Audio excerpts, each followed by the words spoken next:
හිරිවඩුන්න තමයි බුදුහාමුදුරුවෝ බුදු වෙච්ච තැන බුද්ධ ගයාව කියලා හඳුන්වලා තියෙන්නේ. මම මේ ෆොටෝ එකෙන් දක්වලා තියෙන්නේ හිරිවඩුන්නේ තියෙන බෝධිය.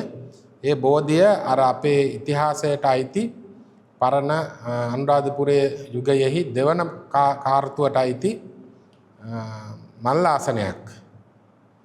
ඒ නිසා බුදුරදුන්ගේ ශාසනය උතුම් අරහත් භාවය නැමැති අරහත් ඵලය අවභාවිත කරමින් ගෙරිහමකින් සිය සිරුර වසාගත් පාපකාරී සසුනෙන් නිරපාහරණ ලද භික්ෂු ප්‍රතිරූපකයෙක් වූ මීවන පලානේ සිරි ධම්මාලංකාර නම් භික්ෂු එස්කත් ත්‍රිපිටක ධර්ම විකෘතිවාදියා විසින් තමයි මේක මුලින්ම බුදුහාමුදුරුවෝ බුද්ධ ගයාව කියලා කියන්න පටන් ගත්තේ හිරිවඩුන්න. අන්න ඒ කාරණය සම්බන්ධයෙන් තමයි මම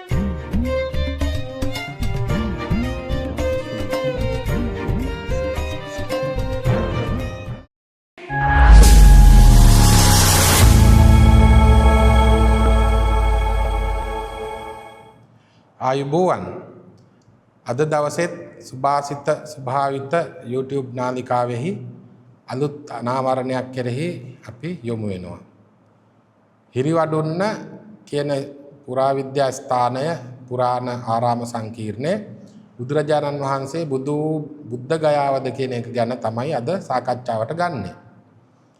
මේක ඉතාම වැදගත් අවස්ථාවක්.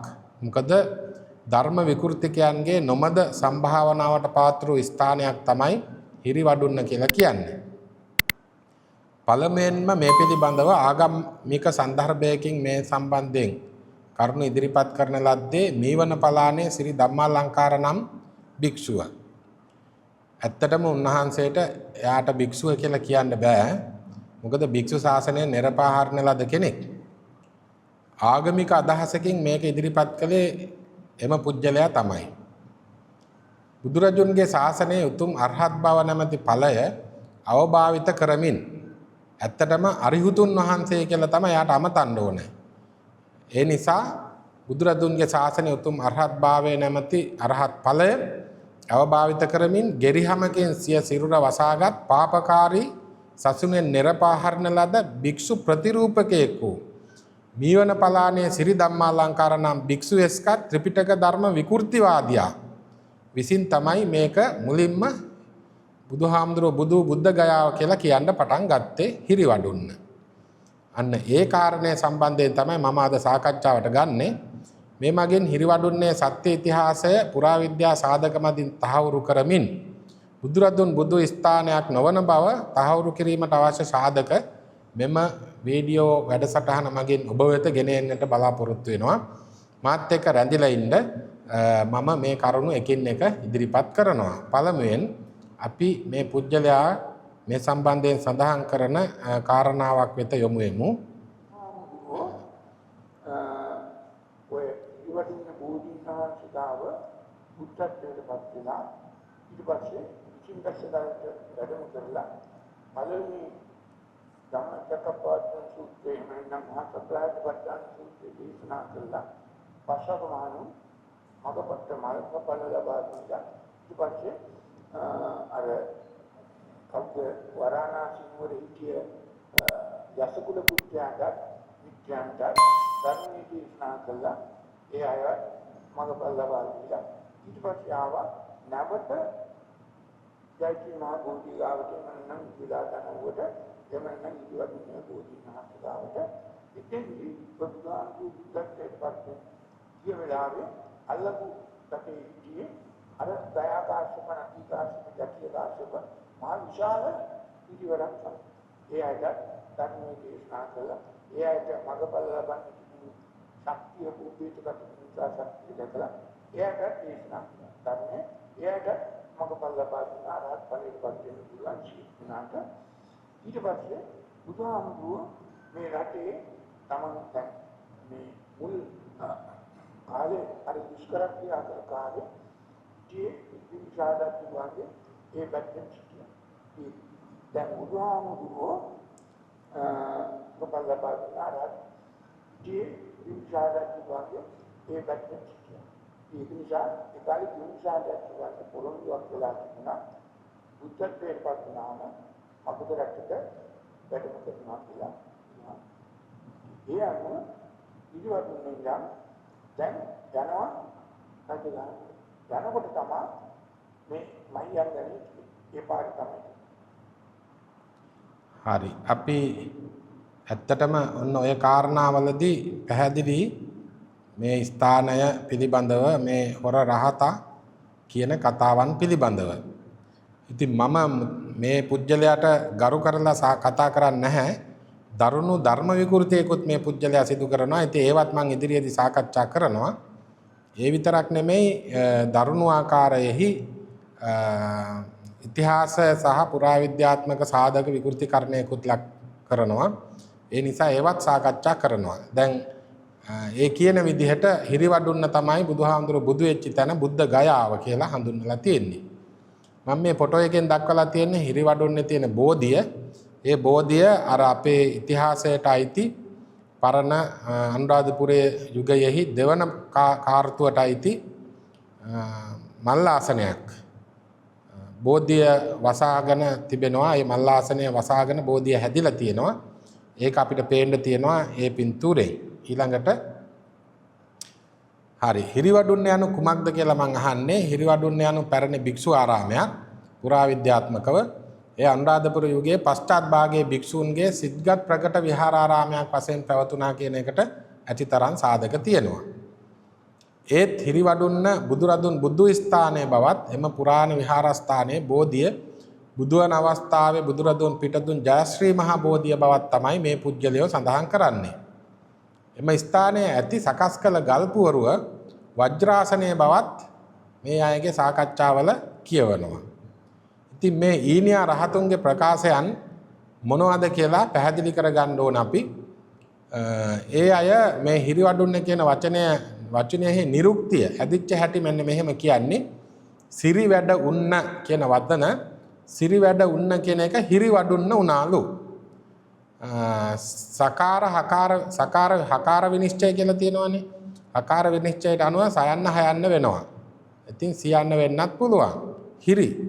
එතකොට හිරි වැඩ උන්න වැඩුන්න වඩුන් වැඩින්න වැඩු ඒක හැදිච්ච හැටි කියන්නේ නැහනේ. සිරි වැඩ උන්න කියන එකෙන්ලු හිරි වඩුන්න කියලා හැදුනේ. ඒත් ඒ ව්‍යාකරණානුකූලවත් ඒක පැහැදිලි කිරීමක් නැහැ හරියට.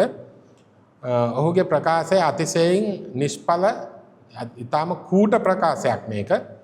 ඒ අසල ඇති දියද පහර නේරංජනා නදිය කියලා ඔවුන් හඳුන්වනවා. මම ඒ පිළිබඳව කරුණු සඳහන් කරනවා ඉදිරියේදී.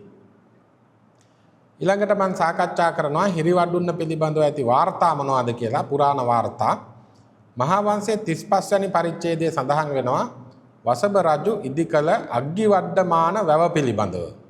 වසභ රජු ඉදිකරපු වැව් ගැනයි එහි සඳහන් වෙන්නේ. එහි තියෙනවා අග්ගිවඩ්ඩමාන කියලා වැවක්.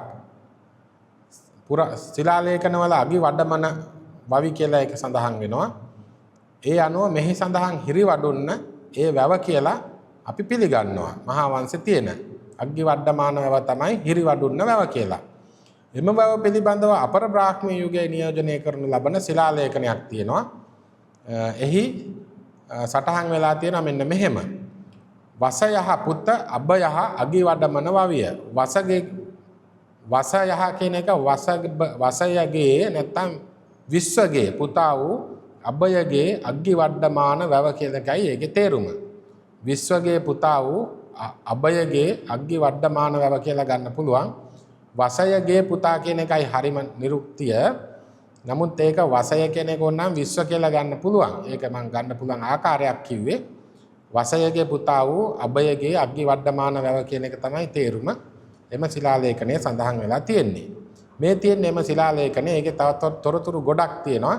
ස්ටැම්ප් පේජ් එක ඇත්තටම inscription of Ceylon volume 2 part 2 කියන කොටසේ අන්තර්ගත වෙන්නේ අංක 99 ශිලාලේඛනයේ විදිහට. ඒක පේනවා මදි ලොකු ශිලාලේඛනයක්. ඒ නිසා ඒක ලොකු කරලා ගත්තා. අර මෙන්න මේ හරියේ මම ඔය කියන ප්‍රකාශය සඳහන් වෙලා තියෙනවා පළවෙනි පේළියේ. මම ඒක සාක්ෂි වශයෙන් දක්වන්න අවශ්‍ය නිසා මෙතන දැක්වේ. නැත්තම් පැහැදිලි කරලා කියලා දෙන්න තරම් පැහැදිලිව අකුරු ඒකේ දර්ශනය වෙන්නේ නැහැ. නමුත් අකුරු තියෙනවා ඒකේ. හිරිවඩුන්න ගිරිලිපි අර්ථය ගත්තොත් අපිට අවශ්‍ය කොටස පමණක් සිද්ධම් මුජිතගම නකරියෙහි අමෙත වසයහ පුත අගයහ අගි වඩමන වවිය කියලායි තියෙන්නේ. යහපතක් වේවා මුජිතගම කියන නගරයෙහි අමාත්‍යවරයෙකු වසයහ කියන වසයගේ නොහොත් විශ්වගේ පුතා වූ අගයහ අගයගේ අග්ගි වඩ්ඩමාන වැව කියන එකයි ඒකේ තේරුම. යහපතක් වේවා මුජිතගම නගරයේ අමාත්‍ය වසයගේ පුතු අගයගේ අග්ගි වඩ්ඩමාන වැව කියලා පැහැදිලි කරගන්න පුළුවන්. ඔය අග්ගි වඩ්ඩමානක අභිවඩ්ඩමානක අක්වඩුන්න වශයෙන්ද මේ වදන කලින් කල භාවිතයේ පැවති බවට සාධක තියෙනවා. ඒ හබරන බවටත් ඇතැම් අයගේ මතයක් තියෙනවා. ඒක ශාස්ත්‍රීය වශයෙන් කරුණු සාකච්ඡා කරන තැන්වල ගෙන ආපු මතයක්. කෙසේ වෙතත් ඔය හිරිවඩුන්න කියන වැව අපි පිළිගන්නවා ඔය බොහෝ විට දැන් ඔය අපි සාකච්ඡා කරන වැව කියන එක නැත්තම් ඒ ගමට අයිති වැව කියන එක අපි පිළිගන්නවා. ඊළඟට අපි වෙනත් සාධක දක්වනවා මම මිත්‍යා මතධාරීන් විසින් මීවන පලාන නම් පුජ්‍යලයා හිරිවඩුන්නේ මීවන පලානේ ධම්මාලංකාර නම් පුජ්‍යලයා හිරිවඩුන්නේ පිහිටි ගල් ආසනය බුදුරදුන් බුදු අවස්ථාවේ වැඩ සිටි වජ්‍රාසනය බව හඳුන්වලා තියෙනවා.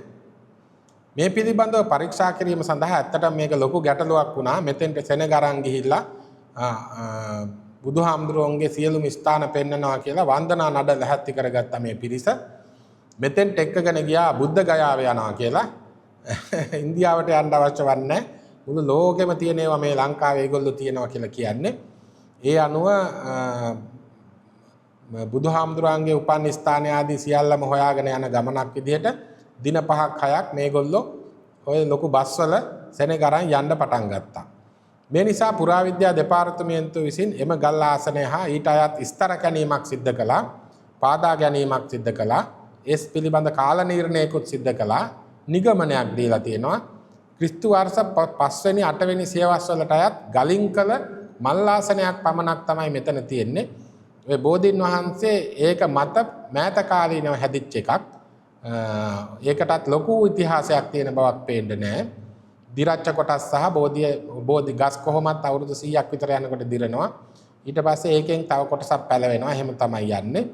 එතකොට 5 වෙනි 8 වෙනි සියවස් වලට මේකයිති බුදුහාමුදුරන්ගේ පරිනිර්වාණයෙන් අවුරුදු 1100ත් 1300ත් තරම් අතීතයට යන සිද්ධියක් ගැන තමයි ඊට මෑත කියන්නේ බුදුහාමුදුරන්ගේ පරිනිර්වාණයෙන් අවුරුදු 1100ත් 1300ත් අතර මෑත කාලයට අයිති සාධක තමයි ඒ තරම් අතීතයේ බුදුහාමුදුරන්ට මේගොල්ලෝ අනුයුක්ත කරලා තියෙන්නේ. තවත් සැරයක් මම ඒක කියන්නම් පැහැදිලි වෙන්න. බුදුහාමුදුරුව පිරිනුවම් පෑවේ ක්‍රිස්තු පූර්ව 6 වෙනි සියවසේ. එතකොට මේ මල් ආසනේ අයිති ක්‍රිස්තු වර්ෂ 5 8 සියවස් කියලා ගත්තොත් එහෙම එතන 1100ක් බුදුහාමුදුරුව පිරිනුවම් පාලා ගත වෙලා තිනවා. 800 වෙනි සියවසට කියලා ගත්තොත් 1300ක් පිරිනුවම් පාලා ගත වෙලා තිනවා. එතකොට එච්චර මෑත කාලේන එකක් තමයි එච්චර ඈත කාලයකට මේ අය අනුයුක්ත කරන්නේ නැත්නම් ආදේශ කරන්නේ. මේකම විහිළුවක්. ඉතින් මේවා පුරාවිද්‍යාත්මකව සහ විද්‍යාත්මක පසුතලයේ මේ තරම් විහිළු ලෝකයේ ඇත්තේ නැහැ. එතකොට පුරාවිද්‍යා කැණීම් වාර්තාව 2021 මේක පැහැදිලිව සඳහන් වෙනවා.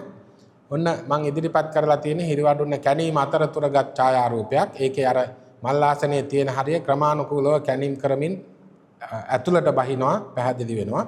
මේ තියෙන්නේ ඒ කැණීම් වල මේක පැහැදිලි කරගත්තගෙන් පස්සේ ඒක නැවත වසා දාලා වැඳුම් පිදුම් කරන්න අවශ්‍ය බෝධින් වහන්සේ විතරක් ස්ථාපනය කරලා තියෙනවා දැනට. මල් ආසනයට කිසි දෙයක් කරලා නැහැ දෙපාර්තමේන්තුවේ. ඊළඟට මම හිරිවඩුන්න වැවේ සොරවුව තමයි මේ දක්වලා තියෙන්නේ. මෙන්න මේ වැවෙන් එන වතුර තමයි මේගොල්ලෝ මේ නේරංජනා ගඟ කියලා කියන්නේ. ඒ කියන නිසා තමයි මම මේක දැම්මේ. නේරංජනා ගඟ කියන්නේ මෙන්න මේ හොරවුවෙන් එන වතුර නෙමෙයි. මේ වැව පිරුණහම ඒකෙන් එළියට යන වාන පිටවාන කියලා අපි කියනවා. අන්නේ පිටවාන තමයි ඔය හිරිවඩුන්න බෝධිය ගාවින් යන්නේ. ඒකලු නේරංජනා ගඟ. ඕම් වැඩේ හොඳට පරීක්ෂා කරලා බලන්න. ඊට අමතරව හෙක්ටයාර එකක පමණ ප්‍රදේශයේ ශිලාමය ඉදිකිරීම් සාධක හා අනුරාධපුරගේ දෙවන භාගයට අයත් ගඩොල් අවශේෂ රාශියක් සහිත ආරාම සංකීර්ණයක් හිරිවඩුන්න ගවේෂණය මගින් අනාවරණය කරගෙන තිබෙනවා. ඒක තමයි හිරිවඩුන්නට තියෙන අතීතය. මල් ආසනයක් වජ්‍රාසනයක් බවට පත් කළේ කුමන පර්යේෂණ ප්‍රතිඵල මතද කියලා මීවන පලානේ ධම්මාලංකාර නම් හොර අර්හත් වදන පාවිච්චි කරන පුජ්‍යලයාගෙන් මම මෙතනදී විමසා සිටිනවා. එයා මොකෙන්ද මේ තොරතුරු ඉදිරිපත් කරන්න කියලා අවුරුදු 1100ත් 1300ක් මෑත භාගයට අයත් හිරිවඩුන්න මල් ආසනය බුදුහාමුදුරුවෝ බුදු වෙන වෙලාවේ භාවිත කළ ආසනය බවට පත් කළේ කෙසේද කියලා. ඉතින් ඔය ආසනයක් කොහොම ඔච්චර හොඳට හදපු එකක් බුදුහාමුදුරුවෝ වාඩි වුණා කියලාත් නෑනේ. සිවුර දෙපොට සිවුර නවලා ඉවරලා ඒකනේ වාඩි වෙන්නේ. එතකොට එතන තිබ්බ ගල් ආසනයක් කියන්නේ සාමාන්‍යයෙන් මතු පිට ඒකාකාරීව තියෙන ෆ්ලැට් කියන එක. එහෙම ගල් ආසනයකනේ බුදුහාමුදුරුවෝ වාඩි වුණේ බුදු වෙන්න බෝධීන් වහන්සේට පිට දීලා. එහෙම නැතුව මේ වගේ මේ පුජ්‍යලයක් ගල් වඩුවන් විසින් සකස් කරලා හදපු ගල් ආසනයක් නෙවෙයිනේ.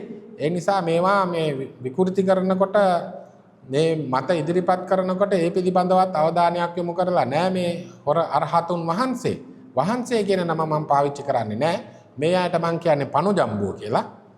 ඊළඟට හිරිවඩුන්න බෝධි ආසන්නේ අලක් තියෙනවා. එය උක්ත අක්වඩුන්න වැවේ පිටවාන. මං කියපු අක්වඩුන්න නැත්තම් හිරිවඩුන්න වැවේ පිටවාන. එම පිටවාන පනුජම්බුවන් නේරංජනා නදිය ලෙස හඳුන්වනවා. ඉන්දියාවේ ඇති නේරංජනා නදිය පළල් වූ එකක්. අස්සයෙකුට එකපාර පැන යාමට හැකියාවක් ඇත්තේ නැහැ. විශාල එකක්. ඒ නිසා මෙකී පිටවාණයෙන් අස්සයාට එකපාර පැනලා යන්න පුළුවන් පරතරට ඒ නිසා ඒක තමයි නේරංජනා නදිය කියලා මේ අය හඳුන්වනවා. දැන් බුද්ධ චරිතයේ තියෙනවා අස්සයා ගඟෙන් පැනලා ගියා කියලා. ඉතින් බුද්ධ චරිතයේ තියෙන කරුණු තමයි මේ ඇතුළත් කරගෙන තිබෙන්නේ. එකපාරට පැනලා යන්න පුළුවන් හින්දා තමයි මෙතන මේක භාවිතයට ගත්තේ කියලා ඔහු කියනවා. ඉතින් මේක අපිට පිළිගන්න පුළුවන් තරකයක් නෙමෙයි. ඉන්දියාවේ නේරංජනා නදිය කලින් කලට වේලෙනවා.